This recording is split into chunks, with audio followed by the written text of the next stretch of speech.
Salut à tous, on se retrouve aujourd'hui pour l'épisode 1108 du Zap Image. On commence aujourd'hui avec un top 10, le top 10 des joueurs qui ont fait le plus de fautes depuis le début de la saison. Donc on prend en compte simplement les 5 plus gros championnats européens. Et on peut voir que le joueur qui fait le plus de fautes, c'est l'attaquant de Montpellier, Andy Delors, qui a fait quand même 69 fautes depuis le début de la saison. C'est énorme. Donc on peut voir aussi quelques autres joueurs de Ligue 1 comme Osimhen, Morgan Sanson ou même Benjamin André, le milieu français de l'équipe de Lille. Sinon, il y a quand même déjà 4 joueurs de Ligue 1 dans le top 10. Et sinon, les 6 autres joueurs, c'est des joueurs du championnat espagnol. Aucun joueur de Première Ligue, aucun joueur de Serie A, aucun joueur du championnat allemand.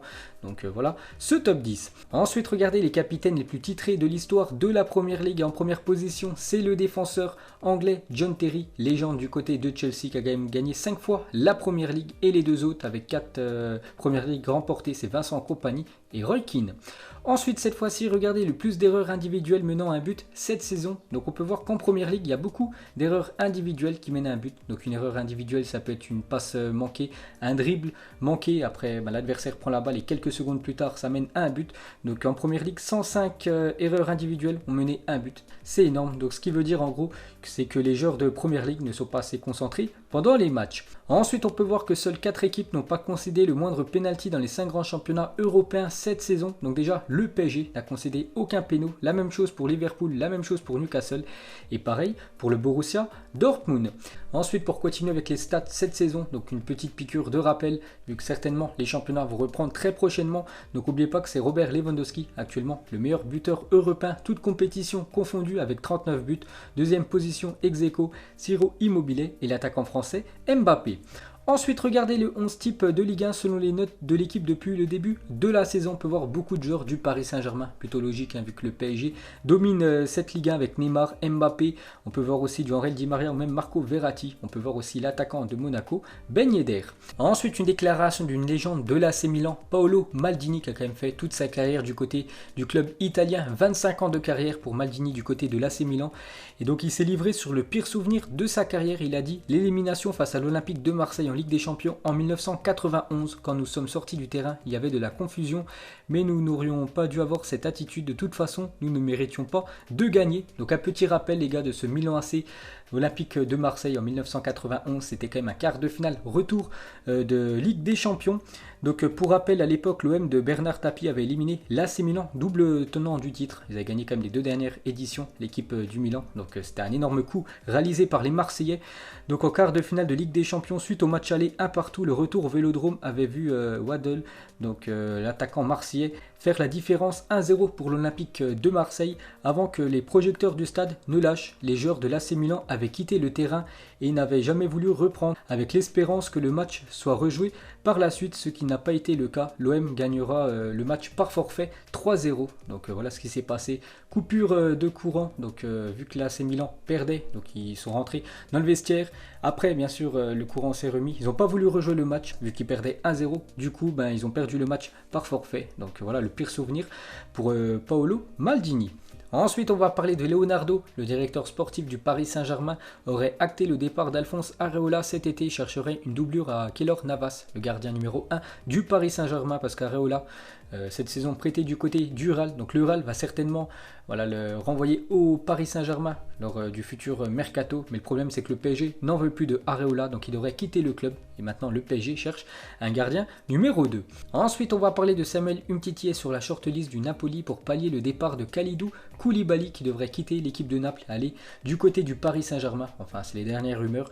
Donc pour le remplacer, l'équipe italienne penserait à Umtiti. Ce serait une belle porte de sortie pour le défenseur français qui joue très peu cette saison du côté du Barça. Donc peut-être Umtiti du côté de Naples.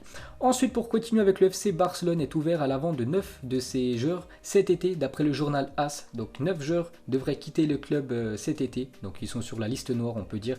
Donc déjà Dembélé, Umtiti qu'on a parlé juste avant, Todibo qui pourrait rester lui du côté de Schalke. Actuellement il est prêté avec l'équipe allemande, Braithwaite, Vidal, Semedo, Junior Firpo, Coutinho et Rakitic. Tous ces joueurs-là devrait ou pourrait quitter l'équipe du FC Barcelone dans quelques mois. Ensuite, pour continuer avec l'équipe espagnole, seuls 3 joueurs sont considérés comme intransférables du côté du Barça. Donc seuls Frenkie de Jong, Lionel Messi et Marc-André Ter Stegen sont considérés comme intransférables au FC Barcelone. Ensuite les gars, des nouvelles de Griezmann. Donc malgré une intégration difficile, Antoine Griezmann n'a aucune intention de quitter le Barça cet été et estime qu'il sera en mesure de répondre aux attentes du club la saison prochaine. Donc c'est vrai, beaucoup critiqué Antoine Griezmann depuis qu'il est arrivé en Catalogne. Avant on parlait de la relation avec Lionel Messi, qu'il avait beaucoup de mal.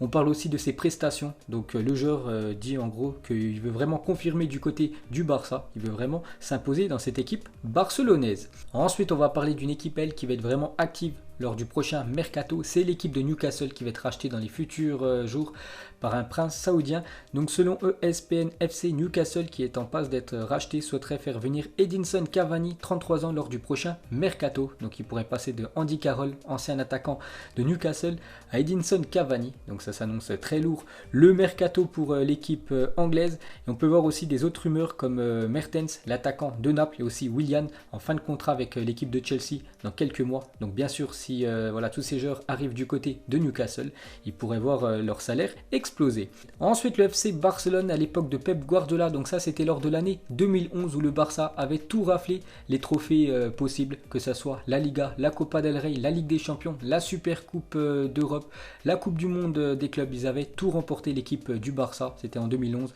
sous l'ère bien évidemment de Pep Guardiola. Ensuite regardez tous ces magnifiques hommages envers Zinedine Zidane, le joueur français. Donc que des légendes du sport comme Magic Johnson, une légende du basket, comme je sais pas, Gattuso, une légende dans le foot. Donc par exemple Magic Johnson, une légende dans le basket, il a dit Zidane, c'est moi et Michael Jordan réunis. Donc très bel hommage envers Zizou. Ensuite pour continuer avec l'équipe espagnole, donc le Real a pour objectif de se renforcer à différents postes. Donc déjà en défense, donc défense centrale, Dayot Upamecano, qui est quand même ciblé par pas mal d'écuries européennes.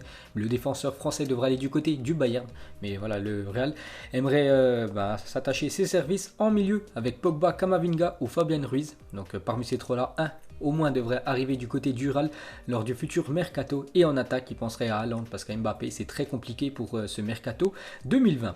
Ensuite, une déclaration de Casemiro. Il a dit: quand un joueur est absent à l'entraînement et que Zidane prend sa place, il est bien souvent le meilleur d'entre nous à l'entraînement. Donc malgré qu'il a quand même 47 ans, Zinedine Zidane, quand il s'entraîne du côté du Real avec ses joueurs, c'est souvent lui le meilleur. Donc il choque un peu Casemiro, même tous les joueurs du Real Madrid. Voilà, ils sont admiratifs devant Zinedine Zidane qui a tellement de génie dans les jambes. Ensuite, imaginez ces 4 joueurs sélectionneurs de leur pays lors de la Coupe du Monde 2026. Donc on peut voir Jürgen Klopp, entraîneur de l'Allemagne, Pep Guardiola, entraîneur de l'Espagne, Diego Simón, entraîneur de l'Argentine, et Zinedine Zidane, entraîneur de l'équipe de France. Ça pourrait être très lourd dans quelques années. Et pour finir avec Zidane, donc une déclaration de Lilian Thuram sur Christophe Dugarry. Donc je peux vous avouer que Dugarry, quand il était jeune, il était trop fort. Les gens qui le prennent pour un con quand il dit que techniquement il était aussi fort que Zizou, c'est de la réalité. Donc voilà ce que dit Thuram, qu'à l'époque Dugarry était au même niveau que Zinedine Zidane. Ensuite, le Borussia Dortmund est en pole position pour engager Jude Bellingham, donc un joueur de 16 ans. Donc on sait que Dortmund adore les jeunes pépites, donc il pensera acheter ce jeune joueur Bellingham, que je connais pas du tout, donc il pensera l'acheter l'été prochain. United est également sur le dossier. Ensuite, une déclaration de Wayne Rooney sur Ronaldo est impitoyable dans la surface, un tueur, mais Messi vous torturera avant de vous tuer. Avec Messi, vous avez juste l'impression qu'il s'amuse plus. Ces deux-là ne seront jamais égalés. Donc très bel hommage de Wayne Rooney envers les deux monstres du football. Ensuite, un ancien site a connu Alvaro Ricoba à l'Inter Milan. Donc là, il y a pas mal d'années, les plus jeunes je pense, vous n'avez pas connu, mais c'était un sacré joueur, l'Uruguayen. Il avait un pied gauche magique. Ensuite, saviez-vous, donc la personne chargée du recrutement pour Hoffenheim a révélé qu'il avait décidé de recruter Roberto Firmino après l'avoir découvert dans le jeu Football Manager. Donc ce jeu où on peut dénicher quelques pépites. Donc la personne chargée du recrutement de Hoffenheim a découvert Roberto Firmino dans ce jeu, incroyable, et il a vraiment eu du bon flair parce que Roberto Firmino maintenant est dans l'une des meilleures équipes de la planète.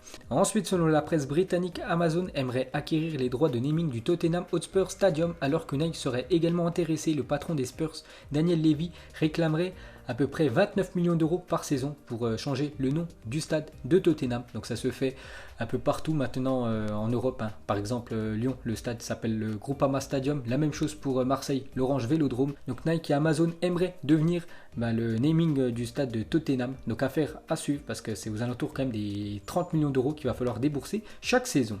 Ensuite, Lille ciblerait Hudson Edouard, 22 ans. Le Celtic demanderait entre 30 et 40 millions d'euros, prix qui serait jugé trop élevé par l'équipe du LOSC. Lyon serait également intéressé pour être prêt à injecter une grosse somme sur le jeune français. Hudson-Edouard qui a marqué beaucoup de buts cette année avec l'équipe du Celtic. Ensuite, une déclaration de Mehdi Benatia sur Pep Guardiola, son ancien coach du côté du Bayern. Tactiquement, c'est le meilleur entraîneur du monde, mais je ne l'aimais pas beaucoup par rapport à la relation qu'il avait avec les joueurs. De ce point de vue, il ne m'a pas impressionné. Donc voilà la déclaration du défenseur marocain sur l'entraîneur espagnol. Ensuite, une déclaration de Andrés Iniesta sur Griezmann est un cas similaire à celui de Frenkie de Jong. Les nouveaux joueurs qui arrivent chaque année ont besoin de temps, ils ont un énorme talent et finiront sûrement par triompher et se faire une place dans cette équipe où ce n'est pas facile de jouer parce qu'il y a beaucoup de concurrence dans l'équipe du Barça. Donc Iniesta voit déjà avec Frenkie de Jong qui a beaucoup de mal depuis son arrivée au Barça. La même chose pour Antoine Griezmann. Donc en gros, il dit qu'il faut plus de temps pour que tous ces joueurs rentrent vraiment dans le moule du club du Barça. Ensuite, une déclaration de Deschamps, il a dit l'Argentine, il y a tellement d'émotions, de sentiments, c'est le match de l'Argentine qui change notre Coupe du Monde, je préfère celui-là par rapport à celui de la Belgique, il n'y a pas photo, c'est vrai que ce match était magnifique, je crois que c'était la seule fois où on a été mené quand même dans cette Coupe du Monde, c'était contre l'Argentine, on perdait 2-1 et après avec le mental et surtout grâce au talent, parce que l'équipe de France était supérieure à cette équipe de l'Argentine, on a gagné le match. Ensuite, ces crampons qui embrassent la forme de vos pieds avec un certain flow. Magnifique paire de crampons de la marque américaine Nike. Ensuite, ce terrain de foot installé une soirée dans l'arène de Pula en Croatie. Donc de temps en temps, les gars, je vous montre des stades un peu partout sur la planète. Cette fois-ci, c'est dans une arène en Croatie. Ensuite, qui se rappelle des tacles à l'ancienne sur les terrains stabilisés. Donc maintenant, c'est très rare de jouer sur des terrains stables. Je crois même que c'est interdit maintenant. Souvent, c'est sur l'herbe ou sur synthétique, vu qu'il y en a de plus en plus en Europe. Donc avant les gars c'était galère parce que c'était sur le stable et il y en a qui taclaient. Et pour finir ce zap image, donc le premier joueur qui vous vient à l'esprit en voyant ce logo, le logo de Manchester City. Donc moi j'ai pensé directement à Kevin De Bruyne, le milieu offensif de cette équipe de Manchester City. Donc vous mettrez, vous avez pensé à qui en voyant le logo de Manchester. Donc voilà les gars, la fin de ce zap image 1108. Donc si ça vous a plu, un petit like et je vous ferai l'épisode 1109 demain. Donc moi je vous laisse et je vous dis à la prochaine comme d'habitude. Ciao à tous. Don't let anybody get in your way. Do what you want to do.